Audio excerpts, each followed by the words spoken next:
Hanımlar beyler, Avrupa Parlamentosu'ndan hazırlanıp yayınlanan tek Türkçe program Brüksel Kargası'na hoş geldiniz.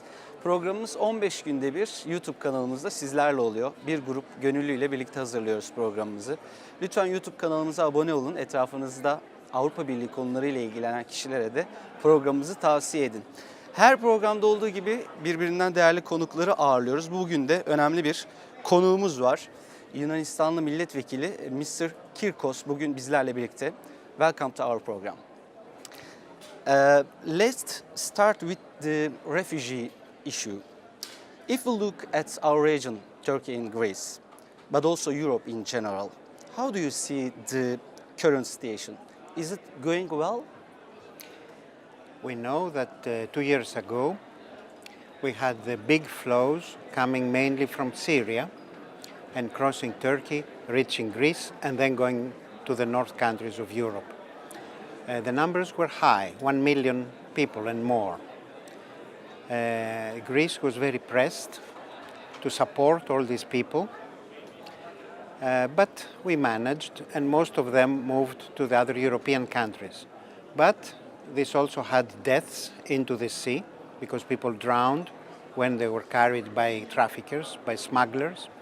Also the condition for them being accepted in the islands and then in the mainland and then moving along the Balkan way, the conditions were very difficult. So we didn't want that to happen again. So in March last year, it was created the agreement between the European Union and Turkey that managed to support Syrians living in Turkey, giving almost 3 billion euros to mainly NGOs that support the refugees for health, education, better conditions of life. Also, Is it work? supported. Is it work? It worked. This agreement stopped the flow almost from 2, 3, 4,000 a day. Now are under 70 per day, and the condition in the islands has improved, although still there are delays in the process of the asylum requests because it takes time according to the law. So they get added each and every month. But generally, from Turkish side, it's working 100% because every Syrian we give back to Turkey. Another Syrian is resettled from Turkey to countries in Europe. Mm-hmm. And the pressure on the Greek side is much, much less. We see that unfortunately, we don't have another Turkey in Libya. We don't have a state that we can work together. So the flows of economic migrants towards Italy and Europe are still high there, and we have many deaths in the Mediterranean. So with 2 words, it is an example how European Union and Turkey can work on a specific project that can save lives and and offer better conditions to refugees. It's a win-win. Yeah. Regarding Turkey's accession process to EU, how do you see the current status exactly? In my opinion, the current status is not as it should. Following the coup attempt of last July, but also following the blanket trials, the arrests, the problems that the press sees in Turkey with getting journalists into jail, getting parliamentarians into jail, Europe is very hesitant to carry on with this process. My personal opinion is that especially during times of crisis, this process should be alive because it gives us a table to discuss. The Turkish government, organizations, and also the European Union to sit on the table and discuss all issues without any problems because the accession is the target we have to work for, but the road goes through the chapters, goes through every issue. So, in my opinion, either Turkey or European Union must not work under fear. We must be open, have our differences, but work because the main common target is to improve relations on the highest level. Let's talk about a bit the coup attempt in last year in Turkey. After the coup attempt the last year, some military officers escaped to Greece. How is this situation seen in Greece now? The matter went to the justice system because they asked not to be returned to Turkey. And the judges examined the situation, and according to the international law, if a trial, a fair trial, is not possible in the country from where people left, or if is the danger of death penalty, then the courts have the right to decide not to return these people. That does not mean that they're innocent, because charges are there, and we must find a way to check and be a court that decides about their innocence or their guilt. But according to the international law, if a fair trial is not assured, or if the death penalty may be applied, then the European courts usually decide against sending people back to their homes, to their countries. Chapters 23 and 24, they are very important for independence of the court for Turkey. Unfortunately, their opening was blocked in the past. Isn't it better for Greece to have a fully democratic and Western Turkey? Why is Greece not the best supporter for Turkey's EU membership? In fact, created obstacles for many years. The decision of the Republic of Cyprus to block some chapters was imposed because Turkey did not include the Republic of Cyprus in any agreement with the European Union. For example, Turkish boats cannot go to, Cypriot boats cannot go to Turkish ports. So for me, Turkey cannot take Europe by piece. European Union is one part, one puzzle, let's say, one piece is Cyprus. So every agreement that Union does with Turkey contains Cyprus. But this is the basic idea. In my opinion, it was very wrong not to open the chapters, to block the chapters, because it didn't pursue the real target we had, so that Cyprus is accepted as part of the Union from the Turkish side, but also blocked our chance to work with Turkey on very important matters, one of which is justice. So, in my opinion, blocking chapters is the worst way if you want to work with Turkey to see where Turkey deviates from the international law or from the European acquis. So, my personal opinion is that all chapters should be open, not only justice, but also public procurement, the way state does business with businessmen.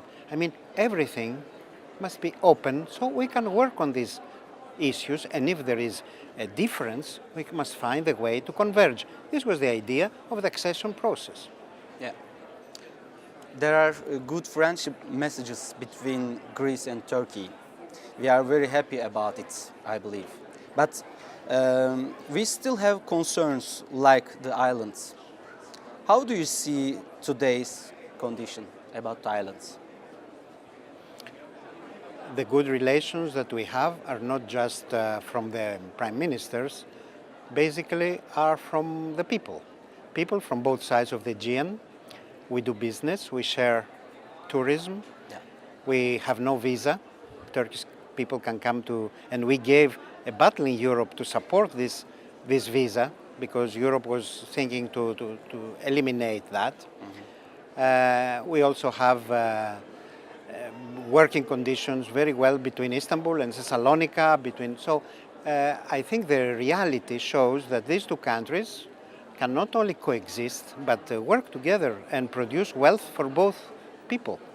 Now, if there are any problems that exist in the Aegean, like the difference we have about who controls what around the island, 6 miles, 10 miles, 12 miles, which is how it's, because we have an opinion and we think that this is the international law, but okay, any country is entitled to another opinion.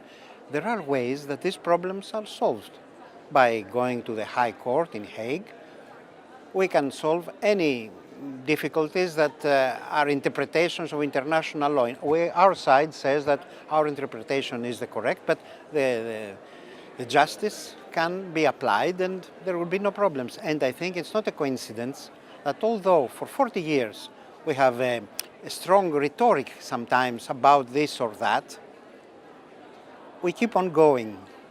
And every time we find ways of overcoming these obstacles, because reality is what dictates cooperation for refugees, for economic growth, for better relations, for solving the Cyprus problem. So let's forget about the rhetoric.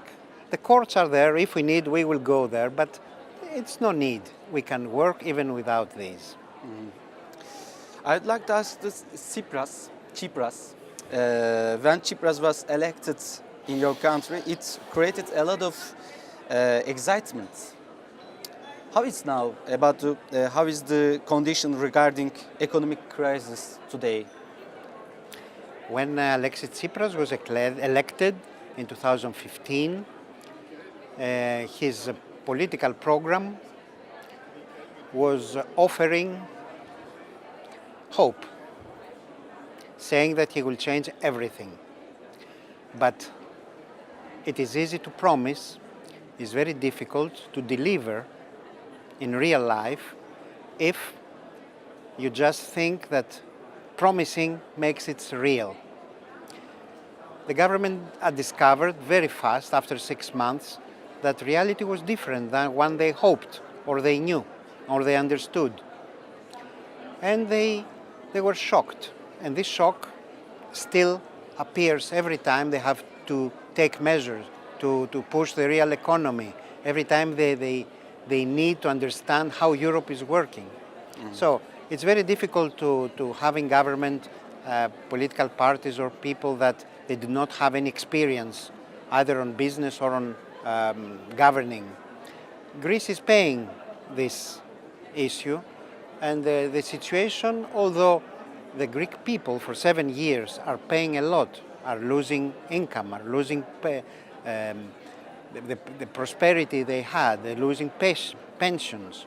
They pay, and they get less and less money. Although for 7 years we do this, hope is not yet on the horizon. So we can only say that we hope that the lessons will finish and actions will be taken to strengthen the real economy. The situation is not good, and we hesitantly see also the situation in Turkey is not good for the moment, and we are afraid that a general economic climate will be for both neighboring countries. Finally, regarding Cyprus, the never-ending story. Are we close to the solution, for your opinion? It seemed that we were. It seemed that in November, when in the end of the Obama administration, the two presidents found a common ground. But then small incidents, this and that and the other, and then the Turkish referendum that pushed the discussions further and further in time. And now Cyprus is going into presidential elections next year, and the climate is changing. I'm afraid that we lost some time, and we have to still work on the solution because it is there. There cannot be a solution for both communities aside the unified island that can work on tourism, on minerals, on everything together, also having the best relations with Greece and Turkey, member of the European Union as a whole. This is the only solution that can be there. So we must try to find a viable way towards that solution. Maybe not, we lost one chance, but not the full game. The solution is on the table, and I'm sure that we will reach it. Thanks for coming for my program. How can I say thank you in Greek? Ευχαριστώ. Efharisto. Thank you very much for being here in the European Parliament. Hanımlar beyler, bugünkü Brüksel Kargası'nın da sonuna geldik. Bizi seyrettiğiniz için çok teşekkür ederiz. 15 günde bir YouTube kanalında sizlerle birlikte oluyoruz.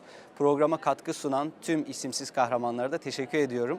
Bugünlük bizden bu kadar. Bir sonraki programda tekrar görüşmek dileğiyle. Hoşça kalın.